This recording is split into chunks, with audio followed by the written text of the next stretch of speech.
Ashamaa akkam jirtu nagaa keessanii hordoftoonni Qiddoo YouTube kan taatan marti keessanii isiniin jecha Qiddoo YouTube subscribe like gochuun deeggaraa isiniin jedha. Ani hangafoota oduu egaa yeroota darbanii baay'ee isaanii ijoollee bittaa jira gidduutti wanta raawwatame ni yaadattu mitiree.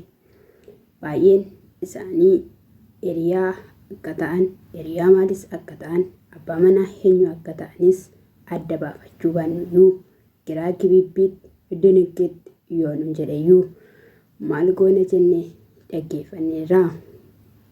Haa ta'uyyuu malee anis nama tokkoon guyyaa har'aa gaaffii gaafadhee namni sun akkasuma obboleettii koo kan taateef hiriyaadha. Hiriyaa yeroon isiniin jedhu hiriyaa abbaa manaa jechuu koo miti.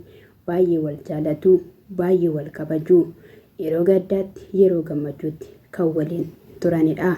Irra caalayyuu anaanis kan deeggaranidha. Haa ta'uyyuu malee jarreen kun lamaan wayiin wanta biraa yaadanii walitti himachuu sodaatanii laata kan jedhu yeroota darban gara biyyaa yeroon galetti siistarii koo gaafachuu yaalus anaaf isa gidduu hiriyummaa waliin tajaajiluu akkasumas immoo yeroo rakkinaatti waliin dabarsuu jabaadhu jennee wal jajjabeessuu irraatiin kan hafe umtuu tokkollee hin jiru nan jettee. Akkas jechuun an ibsee fi hiriyaa dhiiraa hin baay'isinaa. Obboloonni koo baay'een isaanii hiriyaa dhiiraa baay'isu. Hiriyaan dhiiraa baay'isuun immoo yeroo tokko tokko rakkina ni qaba. Isaan garuu afa malee gaahillee hiriyoota keenya hin dhiisnu naan jedhu. Anis yeroon isaan gorsu waan isaan jedhan haa ta'u jedheen dhiisaa. Egaa gara dubbii kootti yeroon deebi'u Abiraamii fi Ruutaa gidduutti kan raawwatamaa bukaa jiru waan baay'eedha.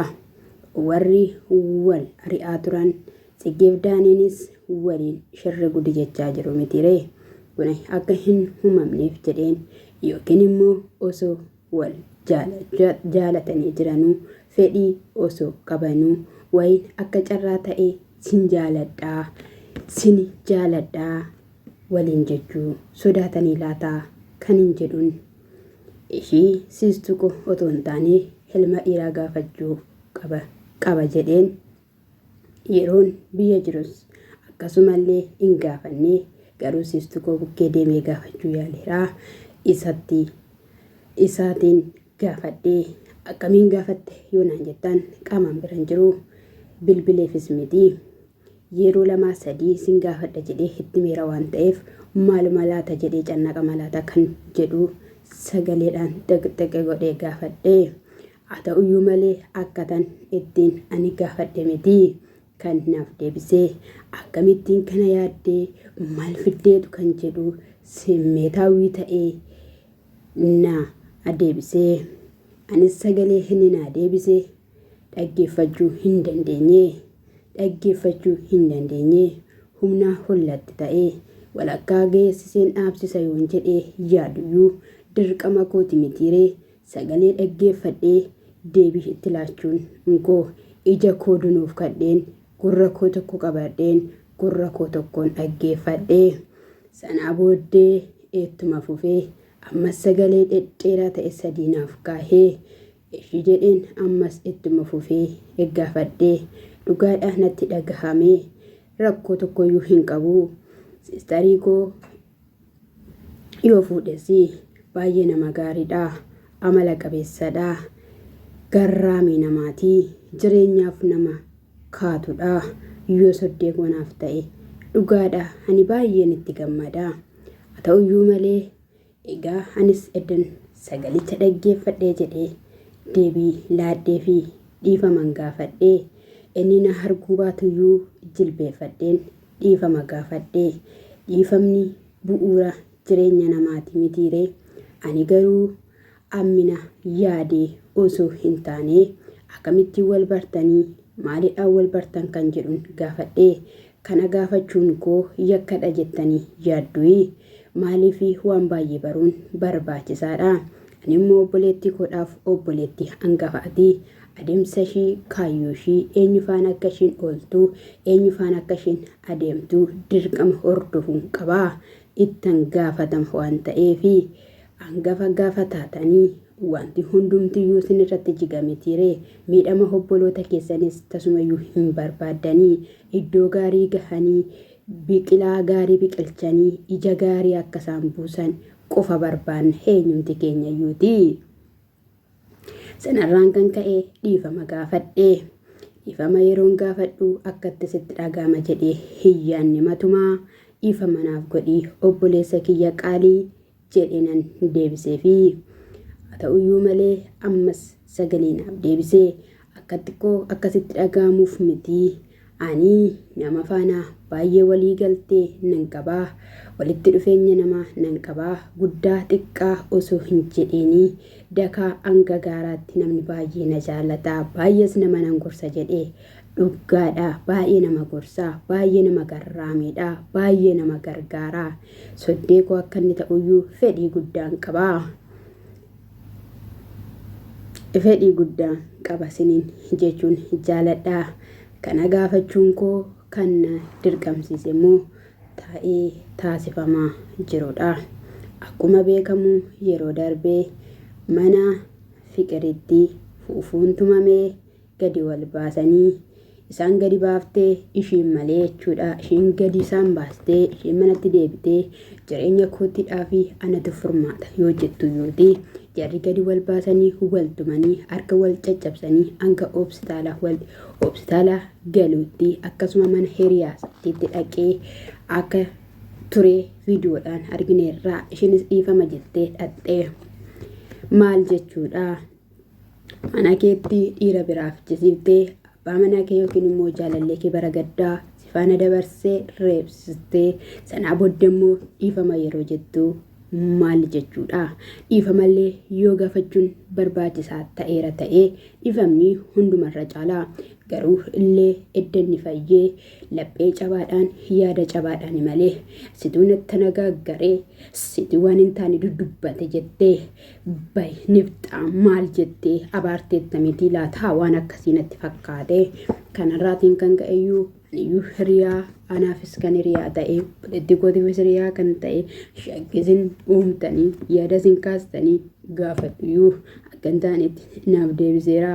Ijoo koo kanarratti yaada naaf irraa yaa saba maaloo namni bara kana keessa waan tokko yoo sin gaafattanii siniif hin deebisu seeraanii akkamittiin na gaafachuu yaaltee maalitti dhaati maalidhaayee ati akkamittiin kana caalte namaan jedhaa namas akkamittiin waa gaafatu namattis akkamittiin siqu ani sodaa guddaa keessan jira mee naaf deebisaa siniin jedhaa. Inni biraas immoo gushaan immoo daandishaa faana ilaalamtee meeriidhuma fuulduratti qinibbir sinxibir jechaa turte.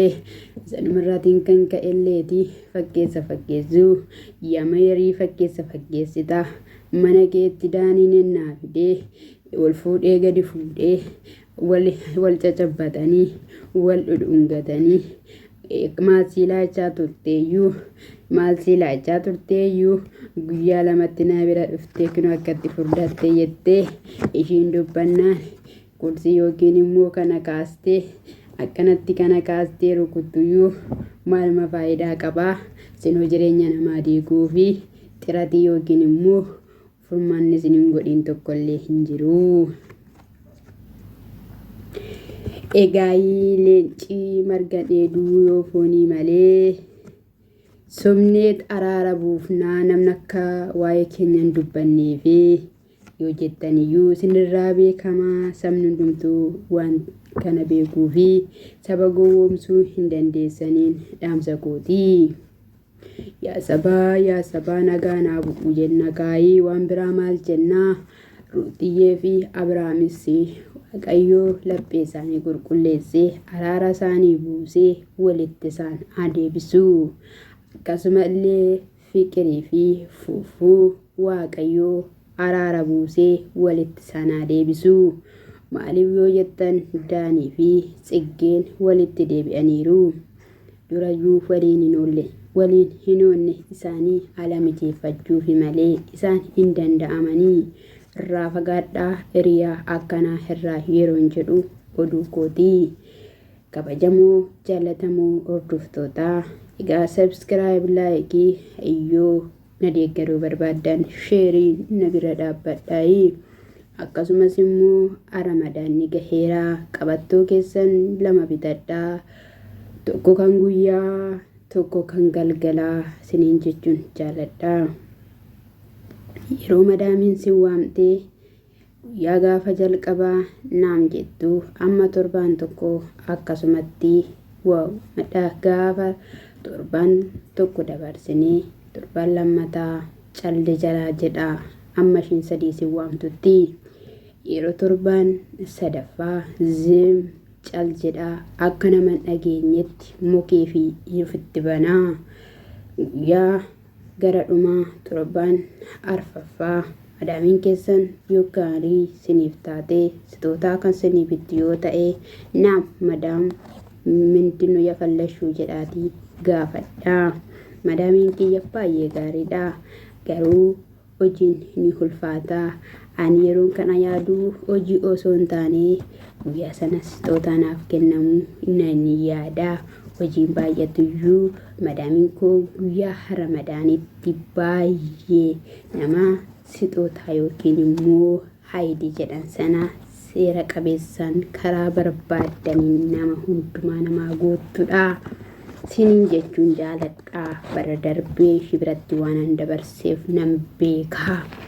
Siniin jedhaa hangafoonni oduu sa'aatii kanaaf qabnu kana turanii hanga guyyoota biroo walitti deebinutti nagaan turaa. Shaaloom siniin jedhaa.